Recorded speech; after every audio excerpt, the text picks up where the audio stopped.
Kabupaten Aceh Singkil adalah sebuah kabupaten yang berada di ujung barat daya Provinsi Aceh, Indonesia. Kabupaten Aceh Singkil merupakan pemekaran dari Kabupaten Aceh Selatan yang diresmikan pada tanggal 27 April 1999 oleh Profesor Dr. Haji Samsudin Mahmud MSI, Gubernur Provinsi Aceh.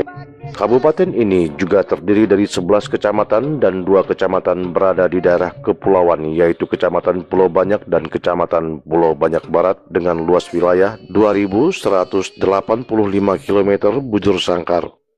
Kabupaten Aceh Singkil memiliki batas wilayah sebelah utara berbatasan langsung dengan Kabupaten Aceh Tenggara dan Kabupaten Pakpak Barat, Provinsi Sumatera Utara dan Kota Subulu Salam. Sebelah selatan Samudra Indonesia, sebelah barat Kabupaten Aceh Selatan, sebelah timur Kabupaten Tapanuli Tengah, Provinsi Sumatera Utara. Kabupaten Aceh Singkil memiliki jumlah penduduk sebanyak 126.833 jiwa. Penduduk asli kabupaten ini adalah suku Singkil, Anuk Jame, dan Haloban. Selain itu dijumpai juga suku-suku pendatang seperti suku Aceh, Minang, dan Pakpak. Kabupaten Aceh Singkil terkenal dengan nama Tanah Batuah atau Tanah Keramat, yang mana di tanah ini telah dilahirkan seorang sosok ulama besar sufi seantero dunia yang bernama Syekh Abdul Rauf Al-Singkili. Beliau adalah seorang ulama besar sufi Aceh yang menyebarkan agama Islam sampai ke Sumatera Barat dan Nusantara pada umumnya. Kabupaten Aceh Singkil secara alamiah adalah negara pertanian dengan budaya pertanian yang sangat kuat. Bertani, beternak, berburu ikan di laut adalah keahlian turun-temurun yang sudah mendarah daging. Teknologi dasar ini sudah dikuasai sejak zaman nenek moyang. Karena budaya pertanian yang telah mendarah daging, maka usaha pada sektor pertanian kita sebenarnya dapat dipacu untuk berproduksi sebesar-besarnya. Luasnya lahan, cadangan air yang melimpah, dan potensi wilayah yang tersedia mulai dari daratan rendah sampai dataran tinggi yang mendukung menjadi obsesi dalam menjadikan Kabupaten Aceh Singkil sebagai pemasok hasil pertanian unggulan di kemudian hari. Kabupaten Aceh Singkil memiliki potensi sumber daya yang tidak akan pernah habis dan akan tetap ada sepanjang usia alam itu sendiri, yakni hutan dan laut. Pada umumnya, hasil pertanian di Aceh Singkil, tanaman kelapa sawit yang telah lebih dahulu mendominasi sebagai tanaman perkebunan rakyat maupun perkebunan perusahaan yang telah memberikan sumbangan terbesar bagi pendapatan masyarakat. Selain sebagai petani sawit, masyarakat Aceh Singkil berprofesi sebagai nelayan dan pencari kerang yang dalam bahasa Singkil disebut dengan pencari lokan. Laut juga memberikan peranan yang sangat menjanjikan untuk meningkatkan perekonomian masyarakat, khususnya masyarakat yang berada di kecamatan kepulauan. Mahkamah Syariah Singkil telah dibentuk sejak tahun 1961. Pengadilan agama tingkat pertama dan tingkat banding di Provinsi Daerah Istimewa Aceh semula dibentuk berdasarkan peraturan pemerintah nomor 29 tahun 1957, Lembaran Negara tahun 1957 nomor 73. Akan tetapi peraturan pemerintah tersebut kemudian kembali dicabut dan ditetapkan peraturan pemerintah nomor 45 tahun 1957, Lembaran Negara tahun 1957 nomor 99 untuk keseragaman dasar hukum dan kewenangan pengadilan agama, Mahkamah Syariah di luar Jawa dan Madura. Berdasarkan penetapan Menteri Agama nomor 58 tahun 1957 sebagai realisasi dari pasal 12 Peraturan Pemerintah nomor 45 tahun 1957, maka sejak tanggal 1 Desember 1957, Daerah Istimewa Aceh terdapat sebuah pengadilan agama tingkat banding dengan nama Pengadilan Agama Mahkamah Syariah Provinsi dan 16 pengadilan agama tingkat pertama. Bismillahirrahmanirrahim. Apel pagi Selanjutnya, berdasarkan keputusan Menteri Agama nomor 62 tahun 1961, sejak tanggal 25 Juli 1961 dibentuk lagi sebuah cabang pengadilan agama yang berkedudukan di Singkil dengan nama Mahkamah Syariah Singkil.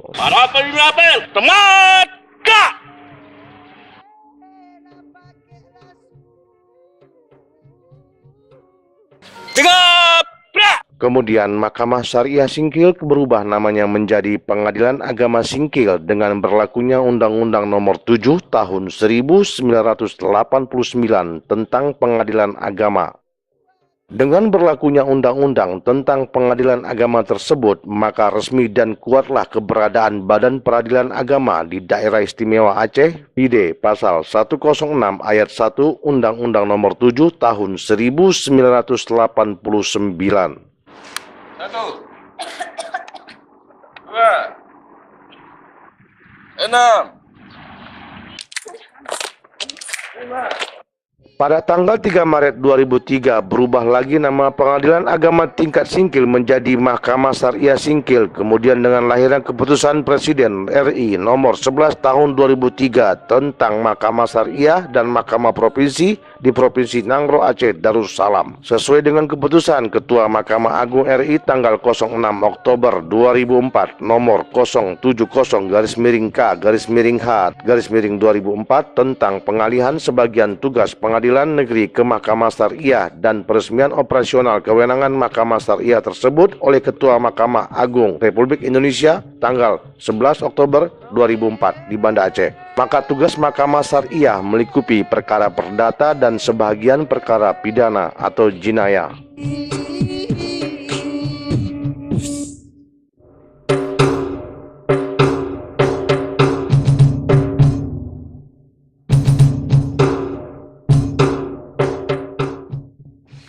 Allahu Akbar. Allahu Akbar.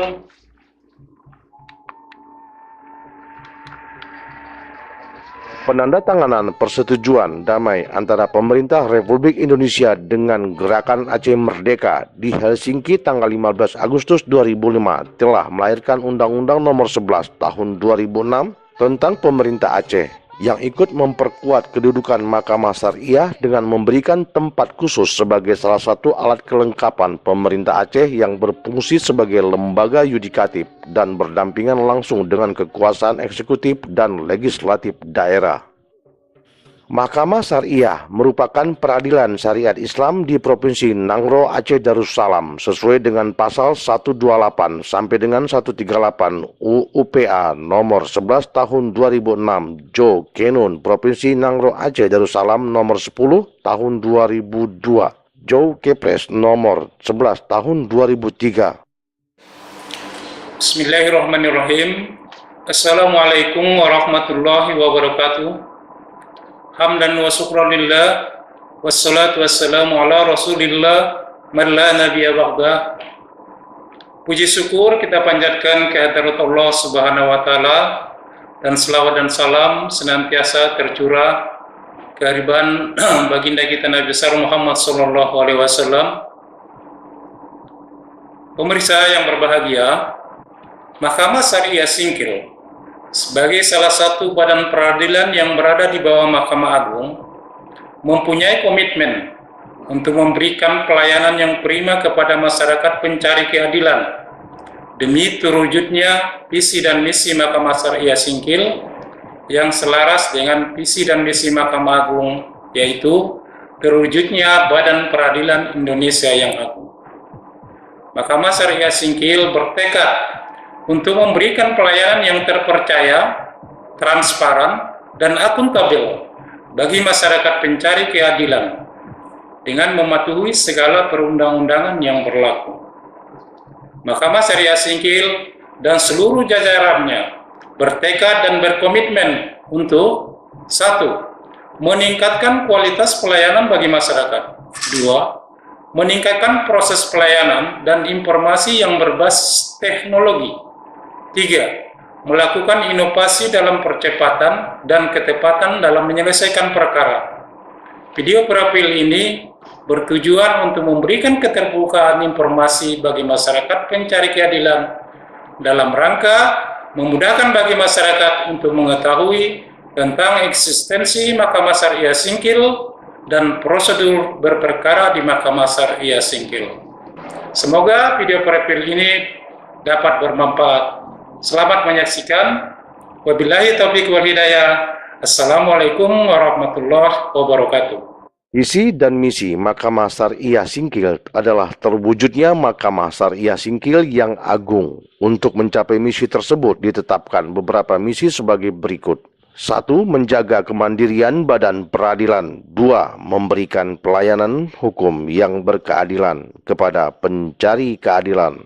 3. Meningkatkan kualitas kepemimpinan badan peradilan. 4. Meningkatkan kredibilitas dan transparansi badan peradilan.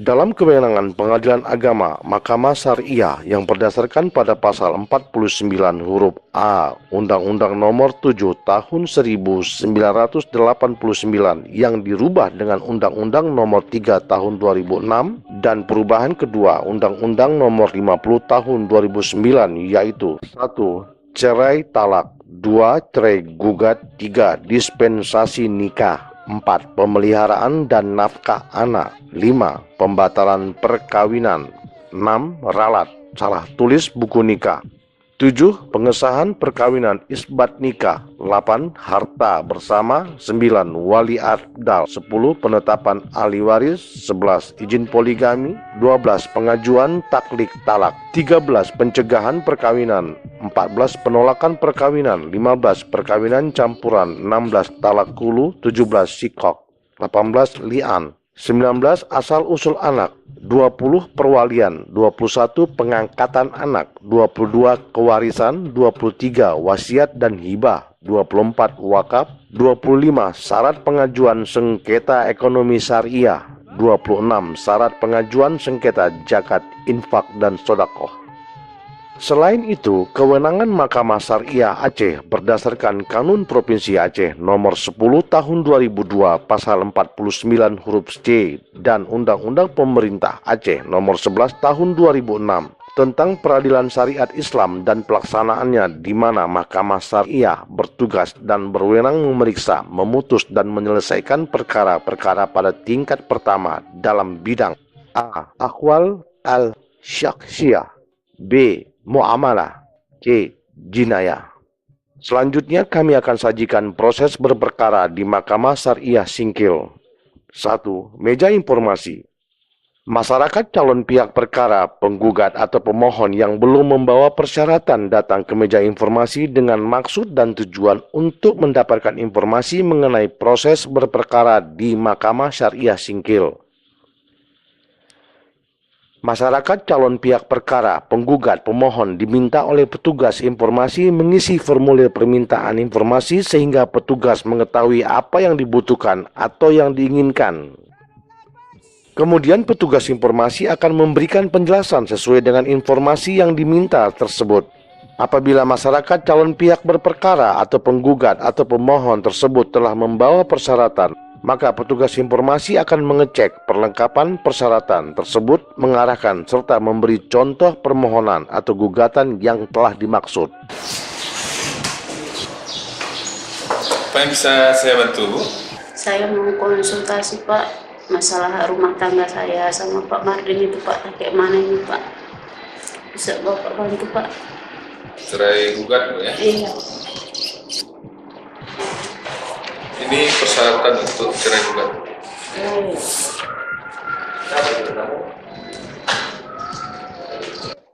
Pak, berapa kira-kira biayanya ini Pak? Kalau masalah biaya, bisa langsung kita tanyakan ke meja 1. Oh gitu ya Pak. Meja 1. Adapun calon pihak berperkara datang langsung ke bagian pendaftaran ke meja 1 dengan membawa surat gugatan dan persyaratan lengkap sebagaimana yang telah diinformasikan oleh petugas informasi. Dan petugas meja 1 akan memeriksa kembali kelengkapan berkas dan persyaratan yang dibawa oleh pihak yang berperkara atau penggugat atau pemohon. Berapa yang harus saya setor biayanya Pak? Ibu alamatnya di Desa Lei Bersih, Kecamatan Penanggalan, Iya. Kota Sepuluh Salam. Sama dengan alamat suami, Bu ya. Iya. Bu boleh tunggu sebentar, saya cek dulu ya. Iya. Apabila syarat telah lengkap, petugas meja 1 akan menaksir panjar biaya perkara yang harus dibayar oleh pihak yang berperkara ke Bank BRI. Jadi panjar biaya perkara Ibu 1.316.000. Nanti Ibu setor ke Bank BRI. Nama dan nomor rekeningnya sudah tertera di sini. Paham, Bu? Oke, Pak. Setelah proses pembayaran di bank selesai, penggugat atau pemohon menyerahkan seluruh berkas persyaratan yang disertai slip setoran tanda pembayaran dari Bank BRI. Meja kasir. Pihak yang berperkara, pemohon atau penggugat menuju kasir dengan membawa slip setoran cap lunas dari bank. Petugas kasir akan memeriksa slip setoran tersebut dan akan membuat surat kuasa untuk membayar. Udah setor uangnya ke BRI, Bu ya? Udah. Selanjutnya kasir menyerahkan SKUM pada pihak yang berperkara atau penggugat atau pemohon dan mempersilahkan penggugat atau pemohon menuju ke meja 2 untuk pendaftaran perkara.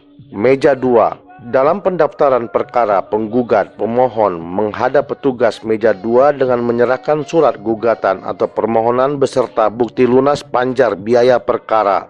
Setelah selesai mendaftar, petugas meja 2 menyerahkan kepada penggugat pemohon 1 X surat gugatan atau permohonan dan 1 lembar SKUM lembaran pertama yang berwarna putih. Lalu penggugat atau pemohon pulang untuk menunggu panggilan sidang. Ruang tunggu. Penggugat atau pemohon atau tergugat atau termohon datang ke Mahkamah Syariah Singkil setelah menerima surat relas panggilan untuk sidang dari jurusita pengganti pada hari dan tanggal yang telah ditentukan. Pemohon atau penggugat, tergugat, termohon mendaftar ke meja piket sidang untuk mengambil nomor urut sidang pada hari tersebut, kemudian duduk di ruang tunggu yang telah disediakan oleh Mahkamah Syariah. Persidangan dilaksanakan setiap hari Selasa dan hari Rabu pukul 9 waktu Indonesia bagian Barat sampai dengan selesai.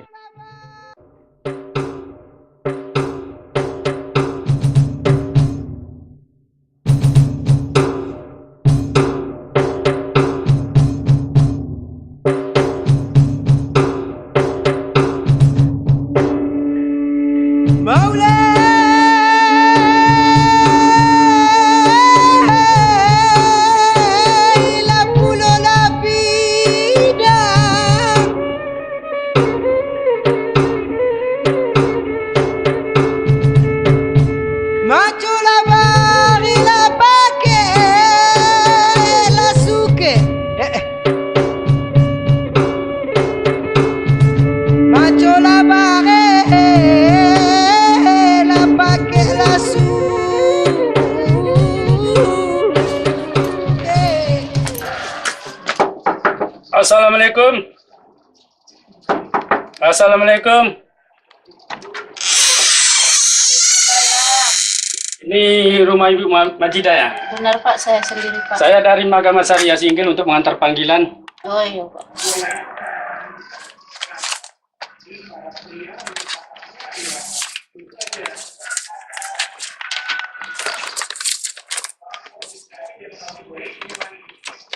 Jadi tanda tangan. Iya Pak.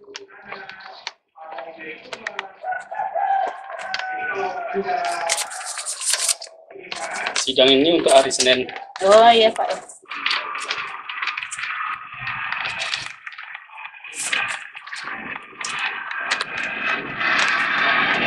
Baik, terima kasih. Iya, sama-sama Pak.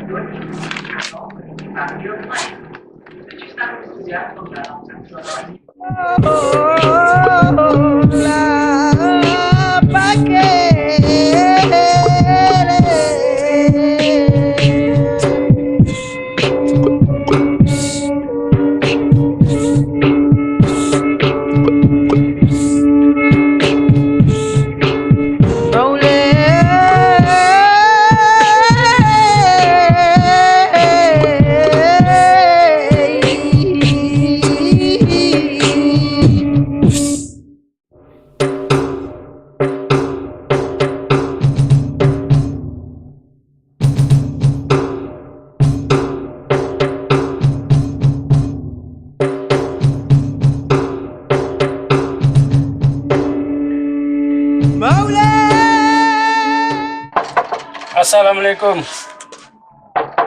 Assalamualaikum. Salam. Ini rumah saudara Mardin ya? Ya. Ini ada panggilan dari Mahkamah Syariah Singkil untuk ditandatangani. Panggilan apa ini, Pak? Ini si saudara Mardin mengajukan gugatan. Oh.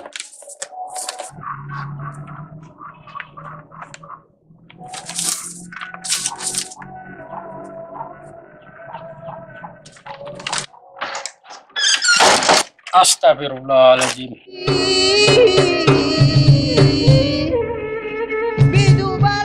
Sidang pertama. Dipanggil nomor antrian 3 untuk memasuki ruangan sidang.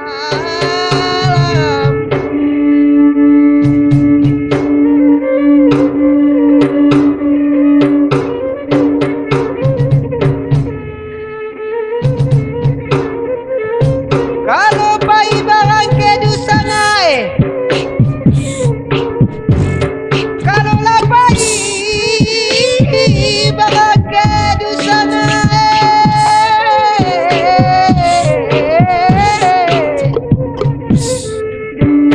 janganlah lupa.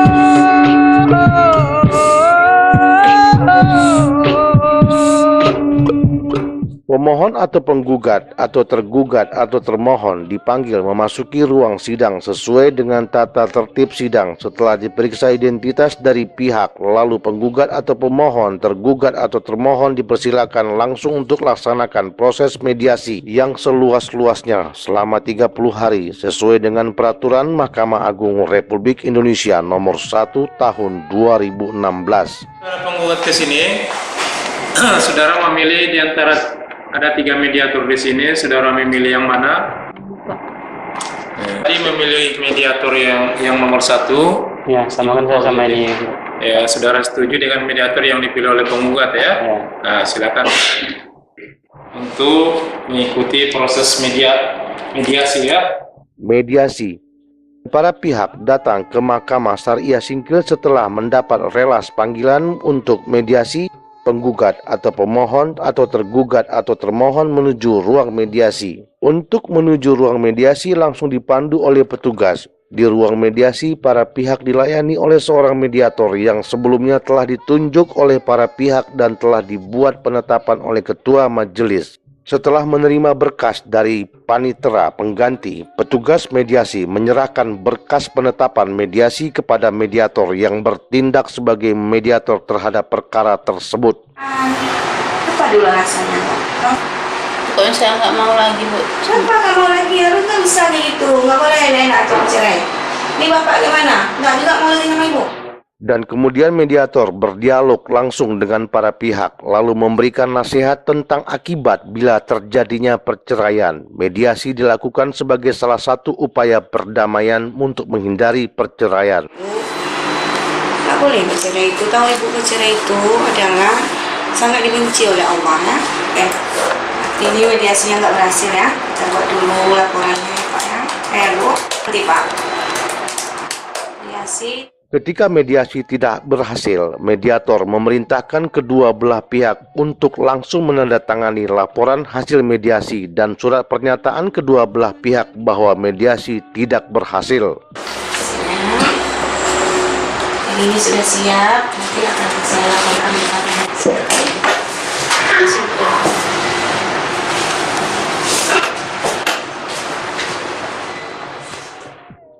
Sidang lanjutan. Setelah majelis menerima laporan dari mediator bahwa upaya damai tidak berhasil, kemudian ketua majelis membuat penetapan hari sidang setelah mediasi dan memerintahkan jurusita atau pengganti untuk memanggil kembali para pihak supaya hadir di persidangan dan sidang dilanjutkan sampai akhir putusan. Sidang putusan. Sidang putusan adalah pernyataan hakim yang dituangkan dalam bentuk tertulis yang dibacakan langsung oleh hakim dalam sidang yang terbuka untuk umum sebagai hasil pemeriksaan perkara setelah putusan dibacakan dalam sidang terbuka untuk umum. Lalu penggugat atau pemohon, tergugat atau termohon diberikan satu lembar instrumen untuk mencek biaya perkara yang akan diserahkan kepada kasir. Penggugat untuk membayar biaya perkara sejumlah Rp650.000 dan dihadiri Harudin Sarjana Hukum sebagai panitera dan banding dalam waktu 14 hari terhitung setelah pembacaan putusan ini. Mengerti? Oke. Saudara penggugat, sesuai dengan kemarin saudara sudah menyatakan biaya perkara, silakan cek di kasir. Kalau masih ada sisanya, silakan. Terima kasih Pak. Ya. Upaya pengembalian sisa panjar. Di sini petugas kasir akan mengecek SIPP atau Sistem Informasi Penelusuran Perkara, apakah perkara tersebut masih menyisakan panjar biaya perkara atau tidak.